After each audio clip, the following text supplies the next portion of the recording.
yang disebut dalam hadis mereka juga, iaitu la imana liman la tuqyata lah. Tidak ada iman bagi orang yang tidak ada sifat taqiyah, sifat kepura-puraan. Ini satu sifat yang dilarang daripada Islam, sifat munafik yang sifat taqiyah ini. Tetapi itu Bismillahirrahmanirrahim. Wassallallahu ala sayyidina Muhammadin wa ala alihi tahirin. Bertemu sekali lagi dalam episod menjawab tomahan Tuan Mufti Pulau Pinang. Kali ini beliau menyamakan hukum taqiyah dengan sifat munafik.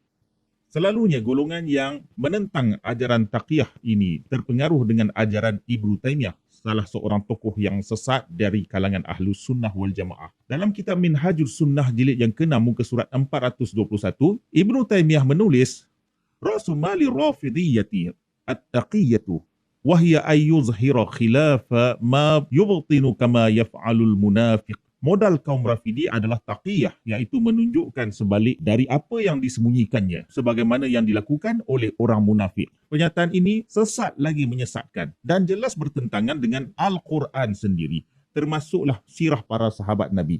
Bahkan umat Islam pada zaman dahulu, termasuk dari kalangan Ahlus Sunnah, pernah bertaqiyah kerana menghadapi kerajaan yang zalim. Mari kita lihat ayat-ayat Al-Quran tentang taqiyah. Firman Allah Subhanahu wa taala dalam surah Ali Imran ayat yang ke-28. La yattakhizul mu'minuna al-kafirina awliya'a min dunil mu'minina wa may yaf'al dhalika falaysa minallahi fi syai'in. Orang yang beriman tak boleh mengambil orang kafir sebagai pemimpin dan meninggalkan orang yang beriman. Barang siapa yang berbuat demikian, maka dia tidak ada kena-mengena dengan Tuhan. Illa an tattaqu minhum tuqatan, kecuali apabila kamu bertaqiyah terhadap mereka. Saudara-saudara sekalian, dalam kitab tafsir Ibnu Katsir jilid yang kedua, muka surat yang ke-25, Ibnu Katsir menulis, wa qauluhu ta'ala illa an tattaqu minhum tuqatan illa man khafa fi ba'dil buldani awil awqati min syarrihim, kecuali orang yang takut akan kejahatan mereka di sebahagian negeri atau sebahagian waktu. Falahu ayat taqihum bizahiri la bibatinihi wa niyatihi, maka boleh baginya untuk menjaga diri secara zahiriah dengan berpura-pura, tidak dengan batin dan niatnya. Kama qala al-Bukhari an Abi Darda annahu qala inna lanakshiru fi wujuhi aqwamin wa qulubuna tal'anuhum. Sebagaimana diriwayatkan oleh Al-Bukhari dan Abu Ad-Darda bahawa beliau berkata, sesungguhnya kami benar-benar memperlihatkan kebaikan di hadapan satu kaum sedangkan hati kami melaknat mereka. Jelas pandangan Tuan Mufti Negeri Pulau Pinang yang mendakwa taqiyah sebagai sifat munafik adalah bercanggah dengan nas-nas Al-Quran. Tuan-tuan sekalian, taqiyah ini adalah hukum daripada Allah Subhanahu wa taala. Bahkan ia satu keringanan, rukhsah tatkala menghadapi bahaya. Dalam kitab Irsyadul Faqih jilid yang kedua muka surat 295, pengarangnya Ibnu Katsir menulis tentang firman Allah Subhanahu wa taala illa an tattaqu minhum tuqatan. Ibnu Katsir menjelaskan dengan satu riwayat an Abi Ubaidah bin Muhammad bin Ammar bin Yasir an abihi qala, diriwayatkan Abu Ubaidah bin Muhammad bin Ammar bin Yasir daripada bapaknya Muhammad bin Ammar. Beliau berkata, akhazal musyrikuna Ammar bin Yasir falam yatrukuhu hatta sabba an-nabi sallallahu alaihi wa alihi wasallam wa zikra alithatahum bi khairin thumma tarakuh. Orang-orang musyrik telah menangkap Ammar bin Yasir, lalu mereka tidak melepaskannya sehingga beliau terpaksa mencerca Nabi Muhammad sallallahu alaihi wasallam dan menyebut tuhan-tuhan berhala musyrikin dengan kebaikan, dengan pujian. Setelah itu barulah mereka melepaskannya. Falamma ata Rasulullah sallallahu alaihi wasallam qala ma wara'aka, maka apabila Ammar datang menghadap Rasulullah, baginda bertanya, apa yang terjadi di belakangmu, iaitu apa yang engkau lakukan? Qala syarrun ya Rasulullah ma turiktu hatta niltu min wa zakartu alihatahum bi khairin. Ammar menjawab, kejahatan wahai Rasulullah, aku tidak dilepaskan sehingga aku mencela engkau dan memuji tuhan-tuhan mereka. Qala kaifa tajidu qalbaka, baginda bertanya lagi, bagaimana keadaan hatimu ketika itu? Qala mutma'innan bil iman. Ammar menjawab, hatiku tenang dengan iman yang teguh. Qala in adu fa'ud, baginda pun bersabda, jika mereka mengulang perbuatan itu kepadamu, maka ulanglah apa yang engkau lakukan itu semula. Rawahul Baihaqi bi isnadin sahih. Hadis ini diriwayatkan oleh Al-Baihaqi dengan sanad yang sahih. Jelas tuan-tuan sekalian? Rasulullah mengajar kita bertaqiyah. Wahai mufti Pulau Pinang, buka dan baca kitab ini. Demikian juga dalam surah An-Nahl ayat yang ke-106. Man kafara billahi min ba'di imanihi illa man ukriha wa qalbuhu mutmainnun bil iman. Sesiapa yang kafir kepada Allah setelah beriman, kecuali orang yang terpaksa, sedangkan dalam hatinya tenteram dengan keimanan. Wa qala rajulun mu'minun min ali fir'aun yaktumu imanahu. Dan berkatalah seorang laki-laki yang beriman dari keluarga Fir'aun, beliau menyembunyikan keimanannya. Surah Ghafir ayat yang ke-28. Jelas, ayat-ayat Al-Quran yang telah saya bacakan tadi menceritakan bab taqiyah, keringanan untuk umat Islam melindungi diri daripada bahaya musuh apabila seseorang itu tidak mempunyai kuasa dan keupayaan untuk menghadapi mereka. Manusia tidak mempunyai pilihan selain memilih jalan yang lebih baik. Islam amat mementingkan nyawa manusia. Oleh itu, taqiyah tak ada kena-mengena pun dengan sifat munafik. Tuan Mufti, jangan sembarangan bercakap. Kalau anda seorang yang jahil, baik duduk diam-diam. Kalau anda menisbahkan taqiyah dengan sifat munafik dalam fatwa, berarti anda telah melakukan kezaliman. Taqiyah ini banyak menyelamatkan nyawa umat Islam dari kekejaman di sepanjang zaman. Terlalu banyak contoh yang ada. Ini baru episod pertama. Sebenarnya saya boleh jelaskan isu taqiyah ini sampai 50 episod. Tapi cukuplah setakat contoh yang ada ini untuk orang yang mengkaji kebenaran. Antara taqiyah yang terjadi ialah di zaman Bani Umayyah yang terkenal kejam, zalim, bengis, membenci Ahlul Bait. Mereka melarang umat Islam dari berselawat ke atas keluarga Nabi Muhammad SAW.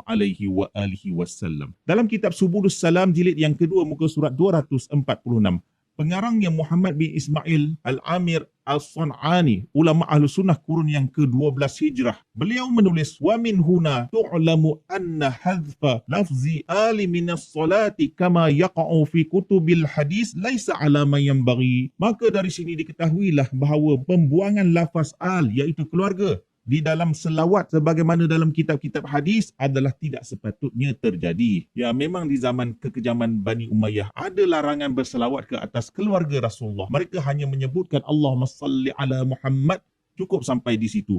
Mereka tidak menyebut wa ali Muhammad. Sampai ke hari ini umat Islam tidak menyebut wa ali Muhammad dalam selawat ketika berceramah atau ketika menulis kitab. Ini semua adalah kesan-kesan dari taqiyah di zaman kekejaman Bani Umayyah. Mari kita baca selanjutnya. Wa kuntu su'iltu anhu qadiman fa ajabtu bi annahu qad sahha 'inda ahli al-hadis bila raibin kaifiyatus salati 'ala an-nabi wa hum ruwatuha. Dan sesungguhnya aku telah ditanya tentang perkara ini dahulu. Lalu aku menjawab bahawa sesungguhnya telah sahih di sisi ahli hadis tanpa sebarang keraguan tata cara selawat ke atas Nabi. Dan merekalah perawinya. Pengarang kitab ini iaitu As-San'ani pernah ditanya seseorang atau sekumpulan orang mengenai isu pembuangan, penghapusan lafaz al iaitu keluarga Nabi dalam selawat yang terdapat dalam kitab-kitab hadis. Beliau menjawab, wa ka'annahum hazafuha qata'an taqiyatan lima kana fid daulatil umawiyyati may yakrahu dhikrahum. Seolah-olah mereka membuangnya secara tersilap kerana bertaqiyah disebabkan pada zaman pemerintahan Bani Umayyah terdapat orang yang tidak suka menyebut Ahlul Bait. Summastamarra alaihi amalun nasi mutabi'atan minal akhiri li awwali wa illa fala wajhalahu. Kemudian amalan manusia terus berlanjutan demikian sehingga kerana mengikut orang kemudian kepada orang sebelumnya.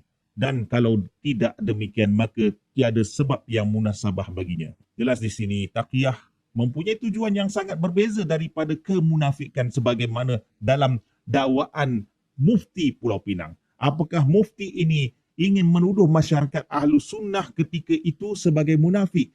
Fikir-fikirkanlah. Adapun syubhah golongan pecandu ajaran Ibnu Taimiyah yang sering menyatakan taqiyah itu sebagai ajaran munafik. Sepanjang kajian saya, mereka ini masih wujud dan mereka membawa syubhah terbaru. Antaranya ialah menyatakan bahawa taqiyah dibenarkan hanya ketika kezaliman orang kafir terjadi ke atas orang Islam. Di sini saya nak tegaskan, kezaliman juga dilakukan oleh kerajaan-kerajaan monarki Bani Umayyah dan Bani Abbasiyah dan mereka dikenal sebagai golongan yang solat, berpuasa, mengerjakan haji. Mari kita lihat selanjutnya. Saya minta pada Mufti Pulau Pinang membuat justifikasi kisah Imam Syafi'i ini bertaqiyah atau bagaimana. Dalam kitab Tarikh Madinah Dimashq jilid ke-21 muka surat 303 diriwayatkan haddatsana Ma'mar bin Syabib qala sami'tu Ma'muna yaqulu. Ma'mar bin Syabib telah menceritakan kepada kami, beliau berkata, aku mendengar Al-Ma'mun iaitu Khalifah Abbasiyah berkata, qad imtahantu Muhammad ibn Idris fi kulli syai' fawajadtuhu bihi kamilan. Aku telah menguji Muhammad bin Idris Asy-Syafi'i dalam semua hal, lalu aku mendapati dia sempurna. Wa qad baqiyat khaslatun wa hiya an asqiyahu minan nabidh ma yaghlibu 'ala ar-rajulil jayyid asy-syarab. Namun masih tersisa satu sifat yang aku mahu uji, iaitu aku ingin memberinya minum arak nabiz yang paling terbaik, kerana arak dapat menundukkan laki-laki yang paling kuat sekalipun. Qala fa haddatsani Sabitul Khadimi wa qad da'a bihi fa'atahu ritlan faqala ishrab ya Muhammad. Ma'mar berkata, lalu Thabit bin Khadim menceritakan kepadaku, Imam Syafi'i dipanggil oleh Al-Ma'mun dan diberikan segelas arak nabis. Al-Ma'mun berkata, minumlah wahai Muhammad bin Idris Asy-Syafi'i. Faqala ya Amiral Mu'minin ma syaribtuhu qad. Namun Imam Syafi'i menjawab, wahai raja, demi Allah aku tidak pernah meminumnya sama sekali. Qala azamtu. Al-Ma'mun berkata, aku telah berniat. Alaika, untuk memaksamu, litashrabat fasyaribahu, supaya engkau meminumnya. Maka Imam Syafi'i pun meminum nabis tersebut. Thumma wala alaihi bil artali hatta saqahu 20 ritlan. Kemudian raja itu terus menuangkannya kepada Imam Syafi'i dengan gelas demi gelas, sehinggalah Imam Syafi'i meminum sebanyak 20 rat.